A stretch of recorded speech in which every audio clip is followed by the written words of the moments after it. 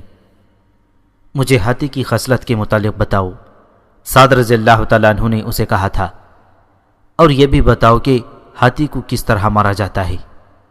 ہاتھی کی خصلت یہ ہے، مہاوت نے بتایا، کہ یہ جب اکیلا ہوتا ہے تو اس پر وحشت طاری رہتی ہے، اور جب اس کے ارد گرد مانوس انسان اور جانور ہوں تو اس کی وحشت محبت میں بدل جاتی ہے، پھر اسے پتہ نہیں چلتا کہ کس پر حملہ کرنا ہے، کسے مارنا اور کسے چھوڑنا ہے۔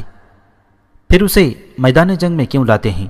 سعد رضی اللہ تعالیٰ عنہ نے پوچھا، کیا تم مجھے غلط نہیں بتا رہے ہو؟ نہیں سپہ سالار، مہاوت نے جواب دیا، میں صحیح بتا رہا ہوں۔ ہاتھی کو لڑائی میں اس لیے لاتے ہیں کہ اس کے ہودوں میں تیر انداز اور برچھی باز ہوتے ہیں جو ہاتھی کو گھما پھرا کر دشمن کو مارتے ہیں۔ پھر ہاتھی کا استعمال یہ ہوتا ہے کہ یہ دشمن کی طرف دوڑتا ہے تو اس کی صفیں بکھیر دیتا ہے، آگے بڑھتے دشمن کو پیچھے بھگا دیتا ہے، اور جو اس کی لپیٹ میں آ جائے اسے سونڈ میں لپیٹ کر اوپر کو پھینکتا ہے۔ وہ آدمی اتنی بلندی سے گر کر مر جاتا ہے اور کسی کو ٹکر مار کر گرا دیتا ہے اور اس پر پاؤں رکھ کر کچل دیتا ہے۔ میں نے آپ کو بتایا ہے کہ پہلے یہ دوست اور دشمن میں فرق محسوس نہیں کرتا اور اسے یہ پتہ نہیں چلتا کہ کسے مارنا اور کسے چھوڑنا ہے۔ یہ کیفیت زیادہ دیر نہیں رہتی۔ مہاوت اسے اس کی گردن پر بیٹھ کر ایسے اشارے دیتے ہیں کہ اسے معلوم ہو جاتا ہے کہ یہ دوست ہے اور وہ دشمن ہے۔ آپ نے پوچھا ہے کہ اسے کس طرح مارا جاتا ہے۔ میں مہاوت ہوں، صرف مہاوت ہی بتا سکتا ہے کہ ہاتھی سے دوست اور دشمن کی پہچان کس طرح کرائی جاتی ہے۔ ہاتھی کو جان سے مارنا آسان نہیں، اسے برچیاں اور تلواریں مارتے چلے جاؤ، یہ مقابلہ کرے گا اور جو اس کی زد میں آئے گا اسے جان سے مار دے گا۔ ہاتھی کو بیکار کرنے کے لیے اس کی آنکھوں میں برچھی مارو اور اس کی سونڈ کاٹ دو۔ اب جنگ کے تیسرے روز فارسیوں نے ہاتھیوں کو ایک صف میں آگے بڑھا دیا تھا۔ علامہ بلازری نے لکھا ہے کہ ان میں دو ہاتھی غیر معمولی طور پر بہت بڑے اور ہیبت ناک تھے۔ ان میں ایک تو وہی سفید ہاتھی تھا جس کا ذکر پہلے آ چکا ہے، اور دوسرا سیاہ رنگ کا تھا۔ سفید کا نام ابیض اور سیاہ کا نام اجرب تھا۔ سعد رضی اللہ تعالیٰ عنہ نے خاص طور پر دیکھا کہ جس طرح یہ دونوں جاتے ہیں باقی ہاتھی اسی طرف جاتے ہیں۔ یہ دونوں بہت ہی بدمست لگتے تھے۔ ان سب ہاتھیوں نے آگے آ کر قیامت برپا کر دی۔ ان کے ہودوں سے تیروں اور برچھیوں کی بوچھاڑیں آتی تھیں، اور ہاتھیوں کو دیکھ کر گھوڑے اور آدمی ڈر ڈر کر بھاگ رہے تھے۔ سعد بن ابی وقاص رضی اللہ تعالیٰ عنہ یہ صورتحال دیکھ کر پریشان ہو گئے۔ انہیں بہاوت کی باتیں یاد آ گئیں۔ انہوں نے بالا خانے کی کھڑکی کے نیچے کھڑے قاصد سے کہا کہ قاقا اور عاصم سے کہو کہ فوراً میرے پاس آئیں۔ قاقا اور عاصم لڑائی سے نکل کر سعد رضی اللہ تعالیٰ عنہ کے پاس آ گئے۔ کون ہے تم دونوں کے سوا جو ان ہاتھیوں کو روک سکتا ہے؟ سعد رضی اللہ تعالیٰ عنہ نے کہا، ہاتھیوں کی آنکھوں میں برچھی مارو، ان کی سونڈیں کاٹ دو، تم دونوں سفید ہاتھی کو سنبھالو۔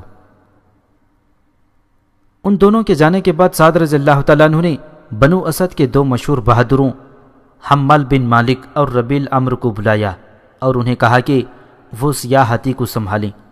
انہیں بھی کہا تھا کہ ہاتھی کی آنکھ میں برچھی ماریں۔ ہاتھیوں کی آنکھوں میں برچھی مارنا تو کوئی مشکل کام نہیں تھا۔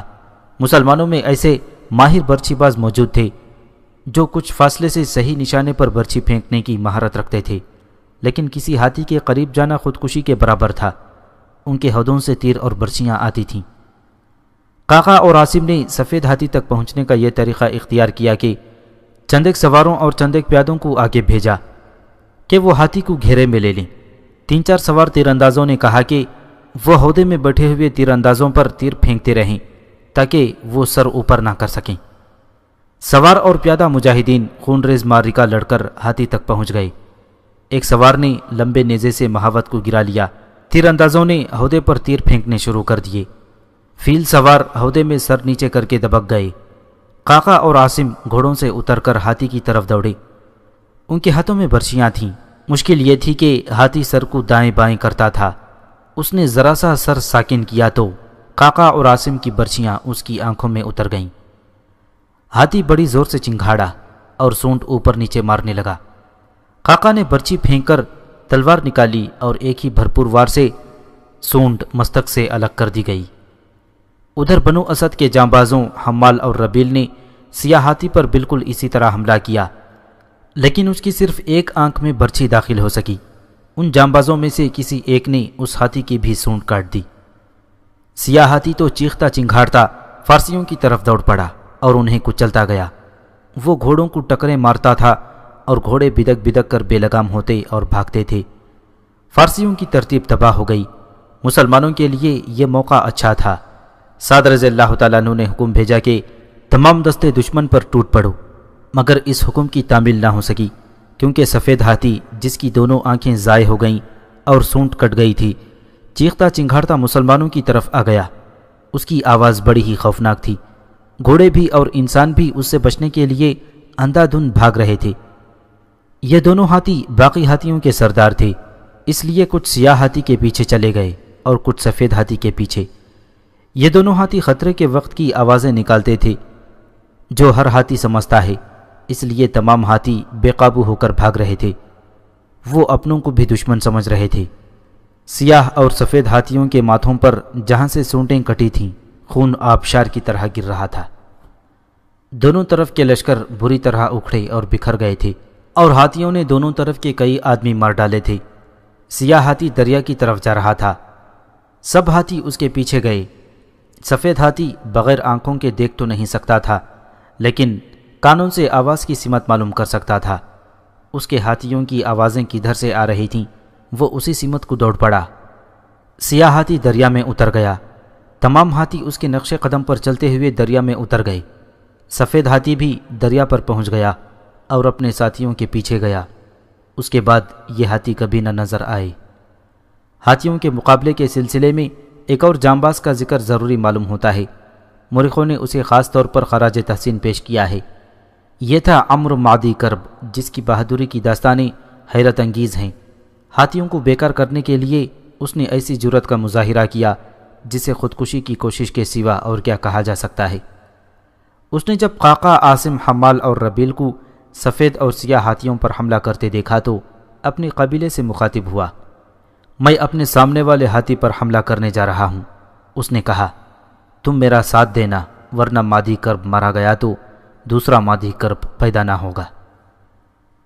اس نے تلوار تانی اور سامنے والے ہاتھی کی طرف دوڑ پڑا اور اس ہاتھی تک پہنچ بھی گیا تھا، لیکن ان فارسیوں نے جو ہاتھی کے ارد گرد تھے اسے گھیر لیا۔ گرد اتنی زیادہ تھی کہ مادی کرب کے ساتھی دیکھ نہ سکے کہ اس پر کیا بیت رہی ہے۔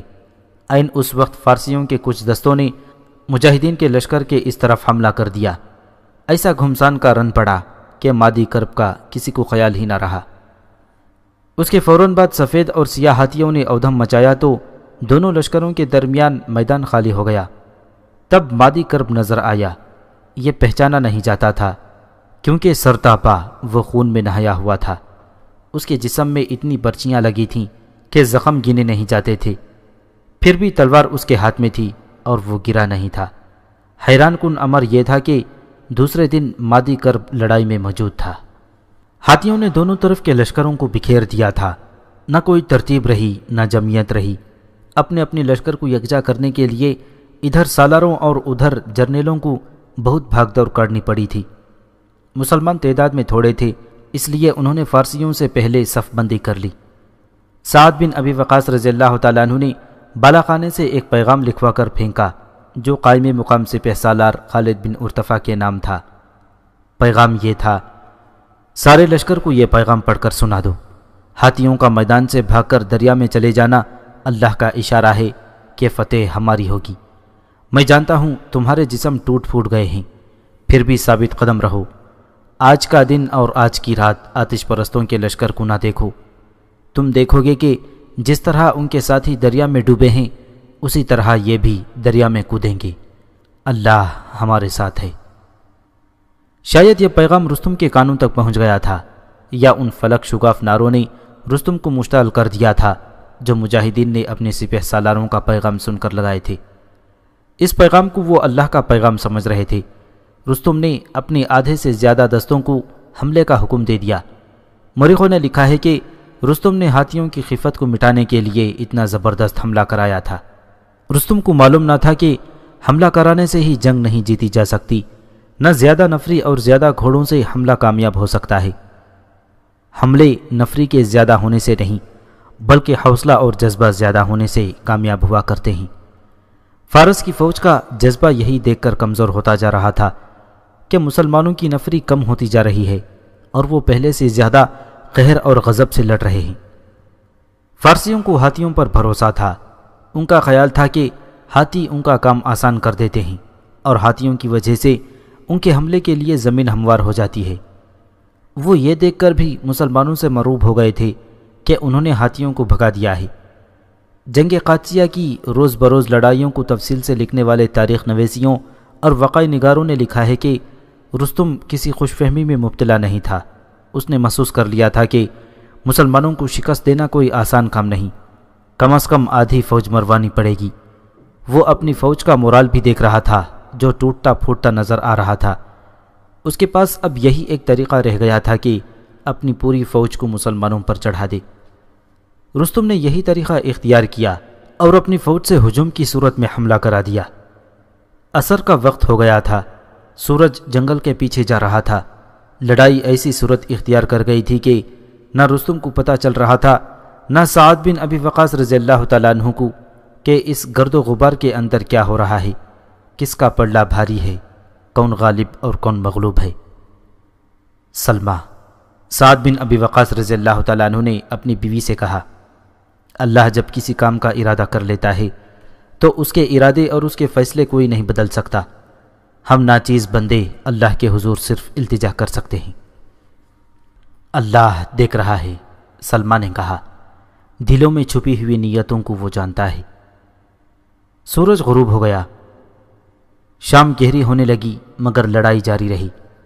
محمد حسین ہیکل نے کچھ حوالے دے کر لکھا ہے کہ اس وقت لڑائی رک جانی چاہیے تھی لیکن نہ رکی۔